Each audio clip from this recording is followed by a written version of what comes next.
जय श्री कृष्णा। धार्मिक व्रत कथा में आपका दिल से स्वागत है। आज हम सुन रहे हैं शिव महापुराण की कथा को। हर हर महादेव। ब्रह्मा जी कहते हैं, नारद, भगवान विष्णु के द्वारा हुई अपनी स्तुति सुनकर करुणानिधि महेश्वर बड़े प्रसन्न हुए और उमा देवी साथ सहसा वहां प्रकट हो गए। उस समय उनके 5 मुख और प्रत्येक मुख में 3-3 नेत्र शोभा पा रहे थे। बाहर देश में चंद्रमा का मुकुट सुशोभित था। सिर पर जटा धारण किए गौर वर्ण विशाल नेत्र शिव ने अपने संपूर्ण अंगों में विभूति लगा रखी थी। उनके 10 भुजाएं थी। कंठ में नील चिन्ह था। उनके शरीर अंग समस्त आभूषणों से विभूषित थे। उन सुंदर शिव के मस्तक पर भस्म में त्रिपुंड से अंकित ऐसे विशेष गुणों से युक्त परमेश्वर महादेव को भगवती उमा के साथ उपस्थित देख मैंने और भगवान विष्णु ने पुण्य प्रिय वचनों द्वारा उनकी स्तुति की थी। तब पापहारी करुणा कर भगवान महेश्वर ने प्रसन्नचित होकर उन श्री विष्णु देव को श्वास रूप से वेद का उपदेश दिया। हे मुनि श्रेष्ठ, उनके बाद शिव ने परमात्मा श्री हरि ज्ञान प्रदान किया। फिर उन परमात्मा ने कृपा करके मुझे भी वह ज्ञान दिया। वेद का ज्ञान प्राप्त करके हुए भगवान विष्णु ने मेरे साथ हाथ जोड़कर महेश्वर को नमस्कार करके पुण्य उनसे पूजन की विधि बताने का सुपदेश देने के लिए प्रार्थना की। ब्रह्मा जी कहते हैं, हे मुनि श्रेष्ठ, श्री हरि यह बात सुनकर अत्यंत प्रसन्न हुए। कृपा निधान भगवान शिव ने प्रतिपूर्वक यह बात उनसे कही। श्री शिव बोले, सुरश्रेष्ठ गण, मैं तुमसे दोनों की भक्ति के निश्चित ही बहुत प्रसन्न हूँ। तुम लोग मुझ महादेव की ओर देखा। इस समय तुम्हें मेरा स्वरूप जैसा दिखाई देता है वैसे ही रूप का प्रयत्नपूर्वक पूजन चिंतन करना चाहिए। तुम दोनों महाबली और मेरी स्वरूपता प्रकृति से प्रकट हुए। मुझे सर्वेक्षर दाएं बाएं अंगों से तुम्हारा आविर्भाव हुआ। ये लोक पिता में ब्रह्मा मेरे दाहिने पार्श्व उत्पन्न हुए और तुम विष्णु मुझे परमात्मा के वाम पार्श्व प्रकट हुए हो। मैं तुम्हें दोनों पर भली भांति प्रसन्न हूँ और तुम्हें मनवांछित वर देता हूँ। मेरी आज्ञा से तुम दोनों की मुझ पर दृढ़ भक्ति हो। ब्राह्मण, तुम मेरी आज्ञा का पालन करते हुए जगत की सृष्टि करो और वर्ष विष्णु तुम इस चराचर जगत का पालन करते रहो।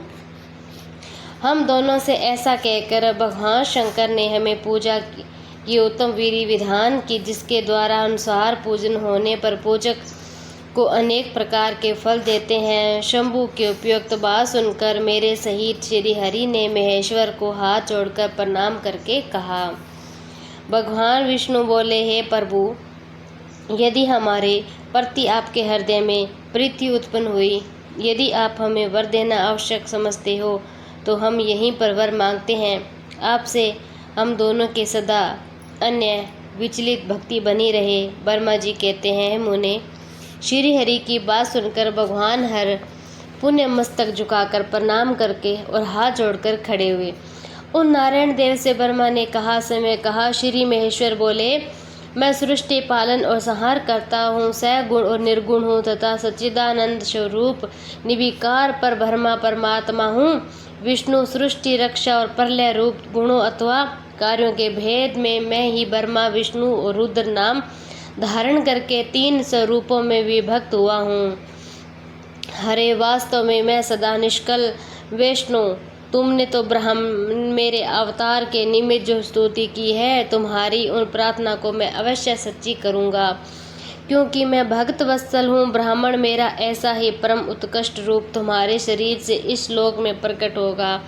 जो नाम से रुद्र कहलाएगा वह मेरे अंश से प्रकट हुई रुद्र की सामर्थ्य मुझसे कम नहीं होगी। जो मैं हूँ वही यह रुद्र है। पूजा की विधि विधान की दृष्टि से भी मुझसे और उसमें कोई अंतर नहीं है। जैसे ज्योति का जल आदि के साथ संपर्क होने पर उसमें स्पर्श दोष नहीं लगता, उसी प्रकार मुझे निर्गुण परमात्मा को भी किसी के संयोग से बंधन नहीं प्राप्त होता। ये मेरा शिव रूप है। जब रुद्र प्रकट होंगे तब वे भी शिव के ही तुल्य होंगे। हे महामुने, उनमें और शिव में प्राय भेद नहीं करना चाहिए। वास्तव में एक ही रूप सब जगत में व्यवहार निवार के लिए दो रूपों में विभक्त हुआ हो गया। अतः शिव और रुद्र में कभी भेद बुद्धि नहीं करनी चाहिए। वास्तव में सारा दृश्य ही मेरे विचार से शिव रूप है। मैं, तुम, ब्रह्मा और जो ये रुद्र प्रकट होंगे वे सब के सब एक रूप, इसमें कोई भेद नहीं है। भेद मानने पर अवश्य ही बंधन होगा, तथापि मेरा शिव रूप ही सनातन है। यही सदा पर रूपों का मूलभूत कहा गया है। यह सत्य ज्ञान अनंत ब्रह्मा है। ऐसा जानकर सदा मैंने मेरे यथार्थ स्वरूप का दर्शन करना चाहिए। ब्राह्मण सुनो, मैं तुम्हें एक गोपनीय बात बता रहा हूँ। मैं समय ब्रह्मा जी के प्रकट हो जाऊंगा। गुणों में ही मेरा पारकट्य कहा गया है। जैसा कि लोगों ने कहा, हर तामस प्रकृति वास्तव में उस रूप में अहंकार का वर्णन हुआ है। उस अहंकार को केवल तामस ही नहीं, वैकारिक सात्विक भी समझना चाहिए। देवगण वैकारिक अहंकारिक ही सृष्टि है। ये तामस और सात्विक आदि भेद केवल नाम मात्र का वस्तु नहीं, वास्तव में हर को तामस नहीं कहा जा सकता।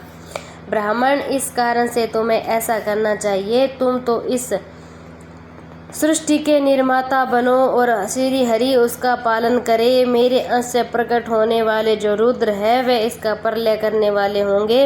ये जो उमा नाम से विख्यात परमेश्वरी प्रकृति देवी है, इन्हीं की शक्ति भूता वाग देवी ब्रह्मा जी का सेवन करेगी। फिर इस प्रकृति देवी से वहाँ जो दूसरी शक्ति प्रकट होगी वे लक्ष्मी रूप से भगवान विष्णु का आश्रय लेगी। तदंतर पुण्य काली नाम से जो तीसरी शक्ति प्रकट होगी वे निश्चय ही मेरे अंगभूत रुद्रदेव को प्राप्त होगी।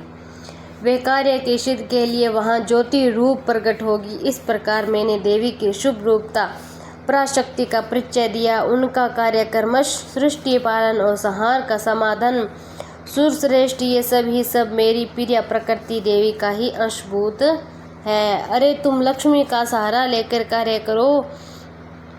ब्राह्मण, तुम्हें प्रकृति की अंशभूता वाग देवी को पाकर मेरी आज्ञा से अनुसार मन से सृष्टि कार्य संचालन करना चाहिए। मैं अपनी प्रिय के अंशभूता काली का आश्रय ले रुद्र रूप से प्रलय संबंधी उत्तम कार्य करूँगा। तुम सब लोग अवश्य ही संपूर्ण आश्रयों को उनसे भिन्न अन्याय विविध कार्यों द्वारा चारों वर्णों से भरे हुए लोक की सृष्टि एवं रक्षा आदि करके सुख पाओगे। हरे, तुम ज्ञान विज्ञान से संपन्न तथा संपूर्ण लोकों के हितैषी हो। अनंत, अब मेरी आज्ञा पाकर जगत में सब लोगों के लिए मुक्तिदाता बनो। मेरा दर्शन होने पर जो फल प्राप्त होता है वही तुम्हारा दर्शन होने पर भी होगा। मेरी यह बात सत्य है, इसमें कोई संशय नहीं, स्थान नहीं। मेरे हृदय में विष्णु और विष्णु के हृदय में मैं हूँ। जो इन दोनों में अंतर नहीं समझता वही मुझे विशेष प्रिय है। श्री हरि मेरे बाएं अंग से प्रकट हुए हैं, ब्रह्मा जी दाहिने अंग से प्रकटे हुए हैं और महाप्रलयकारी विश्वात्मा रुद्र मेरे हृदय से होंगे। विष्णु मैं ही सृष्टि पालन और संहार करने वाला रज आदि त्रिदेव गुणों द्वारा ब्रह्मा विष्णु रुद्र नाम से प्रसिद्ध हो तीन रूपों में पृथक पृथक प्रकट होता है। साक्षात शिव गुणों से भिन्न वे प्रकृति और पुरुष से भी परे है। अद्वितीय नित्य अनंत पूर्ण निर्जन पर ब्रह्मा परमात्मा तीनों लोकों का पालन करने वाले श्री हरि भीतर तमोगुण और बाहर सत्व गुण धारण करते त्रिलोकी संहार करने वाला रुद्रदेव भीतर सतत्व गुण बाहर तमो गुण धारण करते हैं और त्रिभुवन की सृष्टि करने वाले ब्रह्मा जी बाहर और भीतर से रजोगुण ही है। इस प्रकार ब्रह्मा विष्णु रुद्र इन तीनों देवताओं में गुण परंतु शिव गुणा माने गए हैं। विष्णु तुम मेरी आज्ञा से सृष्टिकर्ता पिता में प्रसन्नता पूर्वक पालन करो। ऐसा करने से तीनों लोकों में पूजनीय हो जाओगे। परमेश्वर बोले, उत्तम व्रत का पालन करने वाले हरे विष्णु, अब तुम मेरी दूसरी आज्ञा सुनो। उसका पालन करने से तुम सदा समस्त लोकों में माननीय पूजनीय बने रहोगे। ब्रह्मा जी के द्वारा रचे गए लोक में जब कोई दुख या संकट उत्पन्न हो तब तुम उन संपूर्ण दुखों का नाश करने के लिए सदा तत्पर रहना। तुम्हारे संपूर्ण कार्य में तुम्हारी सहायता करूँगा। तुम्हारे जो और अत्यंत उत्कृष्ट शत्रु होंगे उन सबको मैं मार गिराऊंगा। हरे, तुम नाना प्रकार के अवतार धारण करके लोक में अपनी उत्तम कृति का विस्तार करो। सबके उद्धार के लिए तत्पर रहो। तुम रुद्र के धैर्य और रुद्र तुम्हारे धैर्य है और तुम में रुद्र में कुछ भी अंतर नहीं। जो मनुष्य रुद्र का भक्त होकर तुम्हारी निंदा करेगा उनका सारा पुण्य तत्काल भस्म हो जाएगा।